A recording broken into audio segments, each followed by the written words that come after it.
আসসালামু আলাইকুম কায়াজরা, কেমন আছেন? আশা করি সবাই ভালো আছেন। আলহামদুলিল্লাহ আমিও ভালো আছি। এই তো আজকে আমার ছুটির দিন, হাজবেন্ডের বাসায় চলে যাচ্ছি।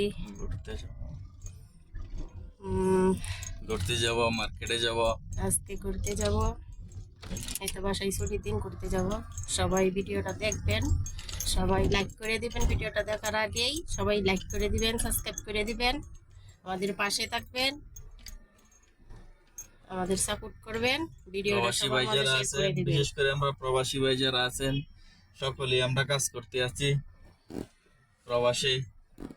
আপনাদের জন্য আমরা দোয়া করি, আমাদের জন্য আপনারা দোয়া করবেন। সবার জীবন সুন্দর হোক, আমার প্রবাসী ভাইরার জীবনটা সুন্দর হোক, আমাদের মতো সবাই খুশিতে জীবন কাটান। এই তো গাড়ি চালাইতেছে আমার হাজব্যান্ড। বাসায় চলে যেতেছি, আজকে ছুটির দিন। দেখবেন এই তো বাসায় রান্না বান্না করবো, ঘুরতে যাইবো, সবাইটাও ভিডিও করব, দেখতে পারবেন। কিন্তু আমাদের সাপোর্ট করবেন। আর সবাই ভিডিওটা দেখার আগেই লাইক করে দিবেন, সাবস্ক্রাইব করে দিবেন, সবার মাঝে শেয়ার করে দিবেন। ভিডিওটা কেমন হয়েছে কমেন্ট করে জানাইবেন। প্রবাসী ভাই যারা আছেন, অনেক জায়গাতে আছে কি পুরো পাশেও আছে, কোনো সমস্যা নাই, সরকার উন্মুক্ত করে দিয়েছে ভাই। সৌদি আরবে যারাই আপনাদেরকে আনতে চান, আপনাদের ফ্যামিলিকে আনতে চান, এখন অফিস থেকে কথা বললেই ঠিক আছে, প্রুফ থাকলেও কোনো সমস্যা নাই, প্রবাসী ভাইরা ভাবিদেরকে আনতে পারবেন, কোনো সমস্যা নাই। 3 মাসের জন্য, 6 মাসের জন্য আপনারা আনতে পারবেন, কোনো সমস্যা নাই এখন, ঠিক আছে, কোনো সমস্যা নাই। কারণ যারা হুরুপ আছে তারপরেও আপনারা ভাবিদেরকে আনতে পারবেন, যারা রাকামা আছে তারাও আনতে পারবেন, কোনো সমস্যা নাই। এখন সৌদি সরকার করে দিছে, অফিসে আপনারা কথা বললেই ঠিক আছে, আপনারা আনতে পারবেন। যারা ভাবিদেরকে আনতে চান বলে জানেন না আনতে, কিন্তু অফিসে যোগাযোগ করলে আপনারা আনতে পারবেন। কারণ 1,25,000 টাকার মতো খরচ হবে।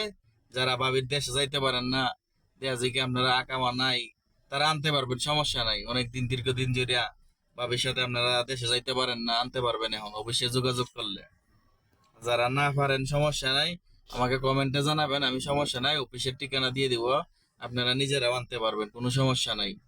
যারা দেশে যাইতে পারেন না অনেক দিন ধরে, দীর্ঘদিন, আপনারা ইচ্ছা করলে আনতে পারবেন।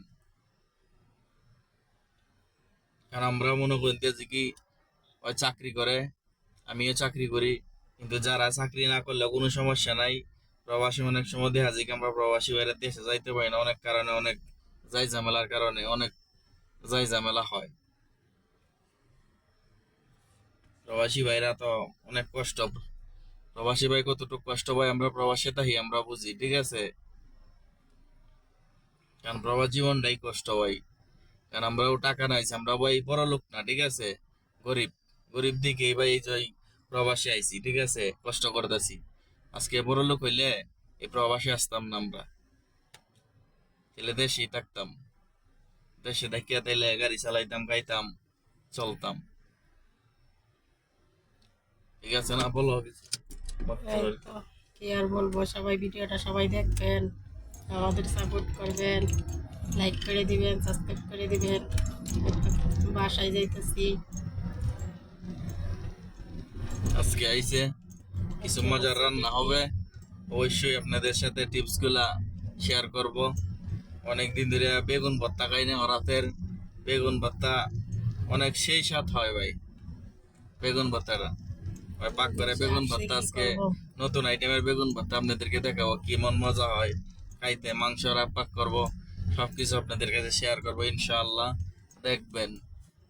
আসছিলাম হাজবেন্ডের কাছে, কিন্তু আসে বাসায় ভালো লাগে না। তারপরে বললাম একটা চাকরি দিয়ে দাও, চাকরি করি। এখন তো চাকরি করতেছি। এখন আজকে ছুটির দিন, বাসায় যেতেছি। দুইটা ছেলে আছে, আমার একটা ছেলে মাদ্রাসায় পড়ে, সবাই দোয়া করবেন। হ্যাঁ, আমাদের সন্তানের জন্য দোয়া করবেন। আমার দুইটা ছেলে মাদ্রাসায় পড়ে, আপনারা সবাই দোয়া করবেন। আর কি বলবো, বাবার জীবন তো অনেক কষ্টই, ছেলেরা রেডি থাকতেছি। তারপরে প্রবাসে যারা থাকে তারা তো বুঝেন কত কষ্ট। কারণ আমরাও প্রবাসী আইছি, কারণ আমরাও সন্তান রেখে আইছি দেশে, কারণ টাকার জন্য আইছি ভাই। দেশে সন্তান রেখে আইছি এই প্রবাসে, কারণ কষ্ট করতেছি নিজের সন্তান, নিজের ঘর বাড়ি সুন্দর করার জন্য, নিজে যেভাবে চলতে পারি। আমরা তো গরিবই ভাই, বড় লোক থাকতে তো জানেনি, প্রবাসী কেউ আসে না এই কষ্টের জন্য। ভিডিওটা রোদ্রের লাগে এখনও ভালো দেখা যাবে না, কিছু মনে করবেন না। রৌদ্র তো বাড়ির ভিতরে। তারপরে কি বলবো, প্রবাসে টাকা পয়সা না থাকলে কেউ দাম দেয় না। আর প্রবাস থেকে যদি টাকা কাউ চাইলে না দিতে পারি, তে মন কালাকালি যে দেয় না, টাকা পয়সা দেয় না। এই অবস্থা আর কি, কি আর বলবো, বলার মতো কিছুই নেই।